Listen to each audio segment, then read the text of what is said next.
Hey friends, welcome to the heyBrownBerry YouTube channel. I'm back with another sock tutorial.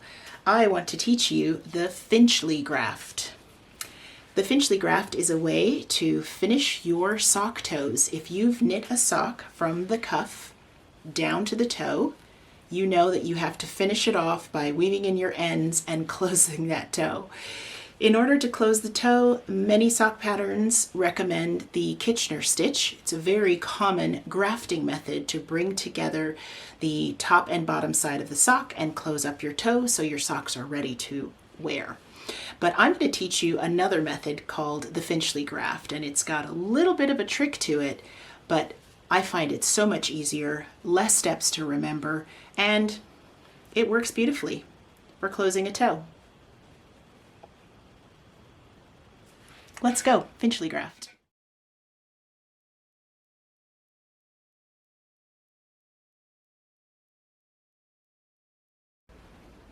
So now I'm going to show you a very quick tutorial on a grafting method for finishing off a top-down sock.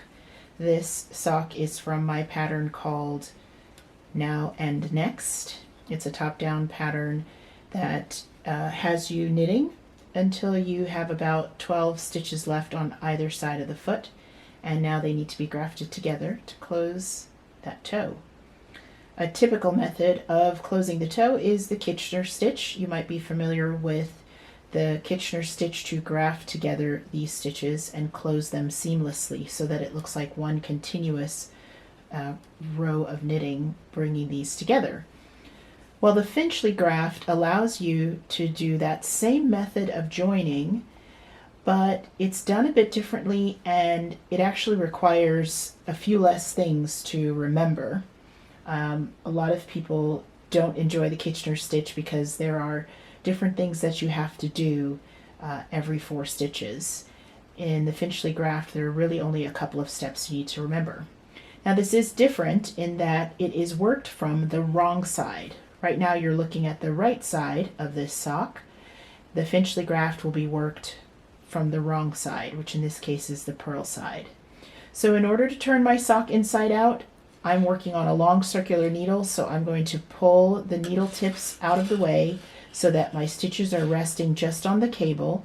And I do that because I need to be able to turn the sock inside out. And the easiest way for me to do that while the sock is on the cable is to push the body of the sock through while keeping the stitches kind of lined up and exposing the wrong side.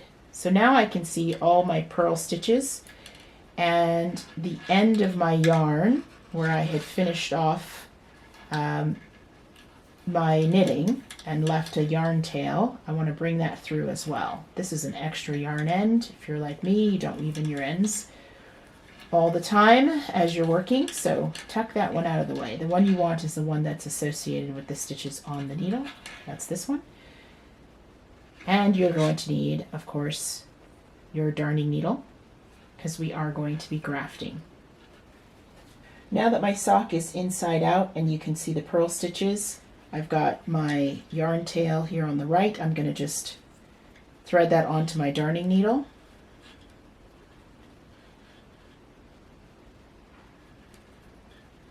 Pull that through. Once I have my yarn threaded onto the darning needle, I want to return the stitches to the needle ends to make them easier to work and they won't be so flexible. So here I have the stitches sitting on the needle ends. So here's how you work the Finchley Graft. Your yarn starts out on this first stitch at what I'm going to call the front, or the needle that's closest to you, and you're going to insert your darning needle with the thread knitwise into that front stitch. So imagine that you were going to knit a stitch. You're going to push the needle through, I'm calling that knitwise, on the front stitch, and then you're going to push the needle through knitwise on the back stitch. So now that you've gone through both of those stitches knitwise front to back, pull the back stitch off.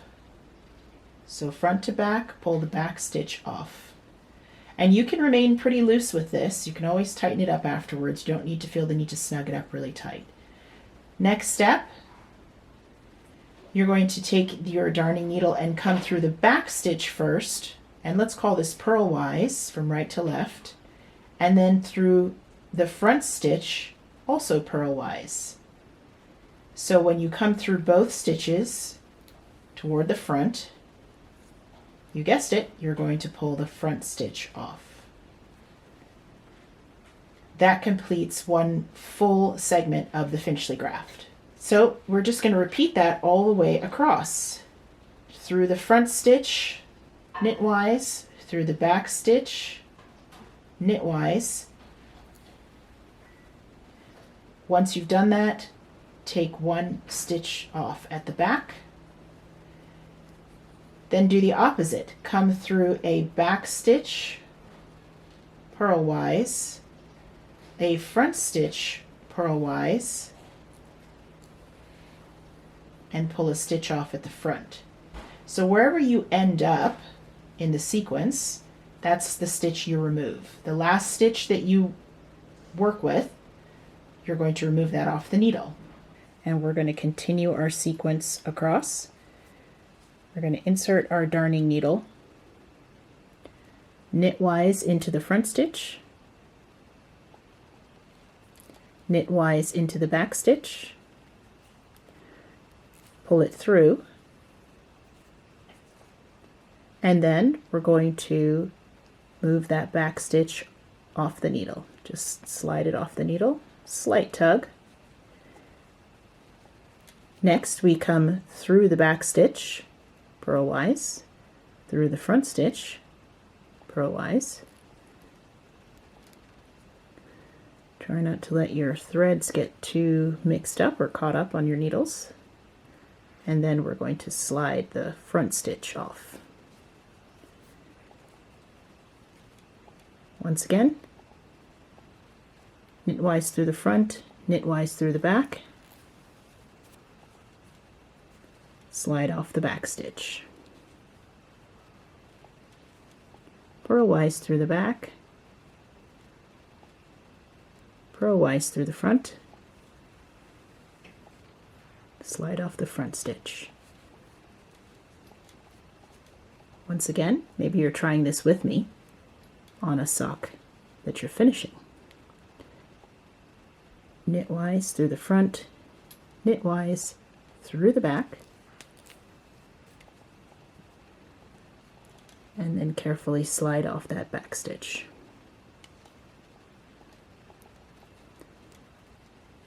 In this case, my stitches are different colors all the way across. It kind of makes it easier for me to see what I'm doing. Purlwise through the back, purlwise through the front,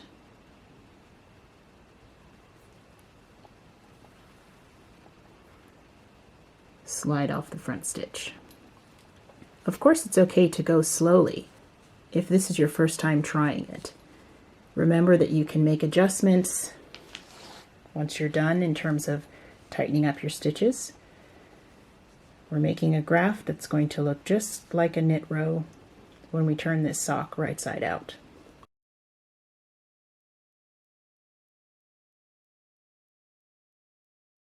And with just 2 stitches left on the needles, we're just going to complete the last step in the process. We had an even number of stitches, so we're going to come from the back, purlwise,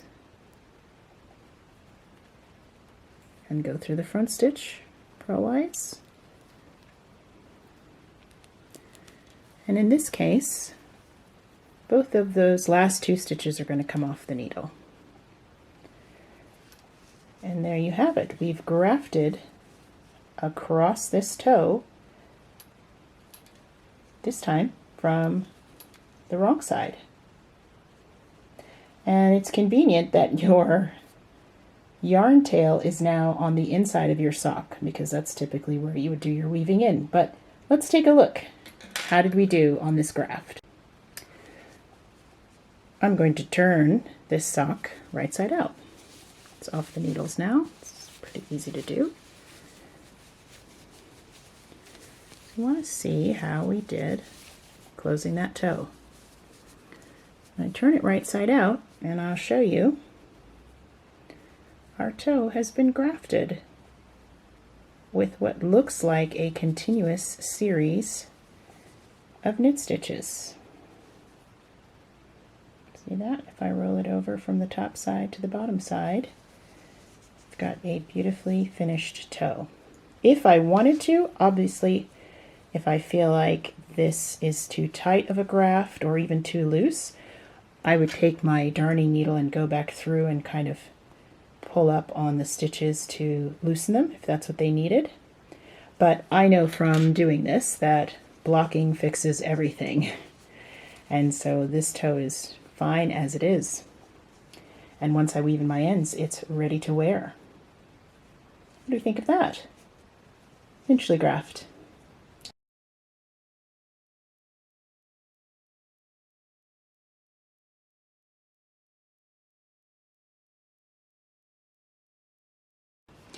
I love learning new things and I love sharing them with you, and I look forward to seeing you again next time. Bye!